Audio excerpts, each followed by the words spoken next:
challenging. We have a hard time with authority.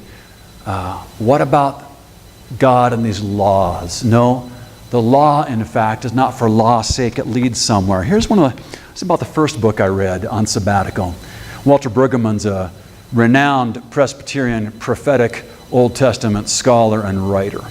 He's written 20 books, I bet. There's a very short one called Sabbath as Resistance, Saying No to the Culture of Now. Here's what he has to say that I love about the law. In our contemporary context of the rat race, of anxiety, the celebration of Sabbath is an act of both resistance and alternative. It is resistance because it is a visible insistence that our lives are not defined by the production and consumption of commodity goods. He says our whole life is about consuming, creating, getting, burning up. Sabbath is the one chance we say, no, that is not really what we're about. And then this. He ties it to the law of the Sabbath. Because why this superstructure of the Ten Commandments, why make such a big deal about rest? I mean, for crying out loud. The punishment here, by the way, violate the Sabbath. It's not try to do better next time. It's death. Kill someone, you die. Violate the Sabbath, you die. Equal to God. Wow. The Sabbath of the fourth commandment is an act of trust in the subversive, exodus-causing God of the first commandment, God alone. An act of submission to the restful God of commandments 1, 2, and 3.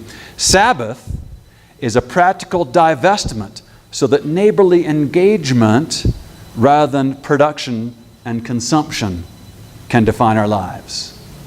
That rather than letting what we're doing and about and consuming, being together as neighbor, caring for the poor, doing what you're supposed to be in a community of faith, belonging to one another. That should define us rather than the other. Brueggemann says, isn't it perfect that on the back of our almighty dollar, we still carry around the pyramid? It should remind us, he says, two things. One, reminds us socio-economically that we know what it's about to be the mass workers always working together to support the wealthiest of the wealthy in a scam system of injustice where only a few at the top reap the benefits of our labor. He says that should be aggravating all the time, reminding us of the entire prophetic tradition. And of course, he says, we know, even when we earn an almighty dollar, we know about being slaves. He ties it directly to the Exodus. The reason on the Exodus we said, hang on, we escaped to get out of the rat race. Why are we still doing it again? He says we remind ourselves on the back of our Egyptian pharaohs, the injustice that created our identity of needing to escape so that we could become, in rest, who God designed us to be. Authentic people, spiritual people, people in community, not just consuming.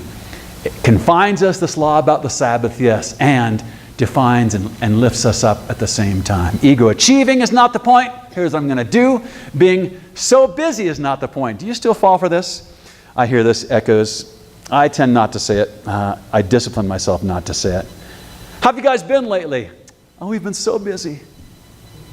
What's your fall been like? Oh, it's been crazy. We have been running around. Our response should be, oh my God, I'm so sorry. It generates out of, you'll think better. I've been so busy. I worked 60 hours. We think it's generated out of a phony sense of ego, a demonic sense of I better do more if you're really going to like me. How have you been? Oh, it's been hectic around the house. The kids, all designed to build me up ego. And yours, oh gosh, you must be a very valuable person. Your life is so completely out of whack priority-wise. We should say instead, I'm so sorry. Gosh, I pray that you could take God's Sabbath seriously. I pray, I'm so sorry your life is out of balance and you're so emotionally and spiritually ill. That's what we should respond with. Oh, instead we go, me too, you wouldn't believe what we have been doing. We're a mess. God thought the best solution for that was killing us. I think we've adapted somewhat. How can we get back in balance? Try to make ourselves look good, assuring ourselves. Sabbath, this worship event, is one of the best things we do to remind ourselves we're not being productive. We're here to worship God. We're here to be fed. We're here to rest together, to find our identity in quiet and in praise, in non-productive things. What I ought to do, because I make this mistake often, come to worship. You'll grow spiritually. Come to worship. Don's got a couple of degrees. He says interesting things. I had to stop that and say, come to worship. You won't get anything out of it. Come to worship. This week, we're going to have a really bad sermon to make sure you get nothing out of it. And the music's going to be extraordinarily bad because you need to let go of needing to accomplish things. I got my card punched and I learned something new from the Bible and I had certain feelings. All's good. All ego-driven. God says, wow, are you messed up? Our Sabbath time here is a chance to breathe and rest and not be productive. Yes, we want to be fed. Of course we do. Marty, I kept thinking this week of, oh no, I can't think of his name. Bob Newhart, the comedian. What show was it where he's the therapist? Do you know what I'm talking about? Bob Newhart. It was just called the Bob Newhart. One of my favorite clips on this, and Margaret knows where I'm going with this, is he's a therapist, and you can find this, I'm sure, on YouTube, as a matter of fact, where the people come in and they say things like, boy, I can't help it. I keep on stealing things from the store, and now I'm a thief. And he says, just stop.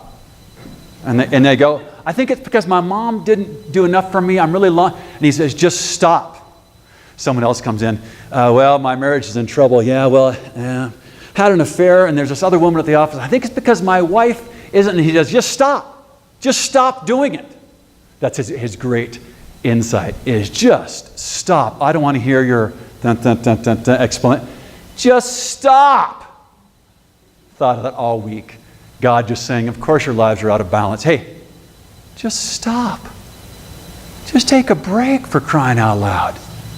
Once a week, go and sit somewhere with some people who are believers and let it go. Let some good music and preaching wash over you. Take a deep breath and wonder if maybe, even though you're not shouldn't you be at work right now? Couldn't you be,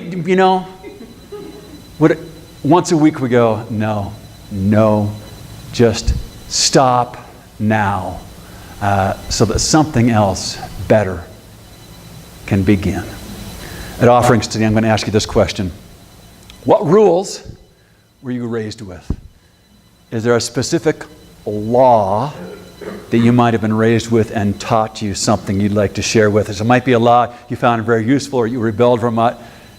Some stories at offerings today about the law in our lives that shaped us, even as kids, from our parents, pastors, teachers. The law is designed to stop us so that something new, something maybe even of God, could begin in a new way. Amen.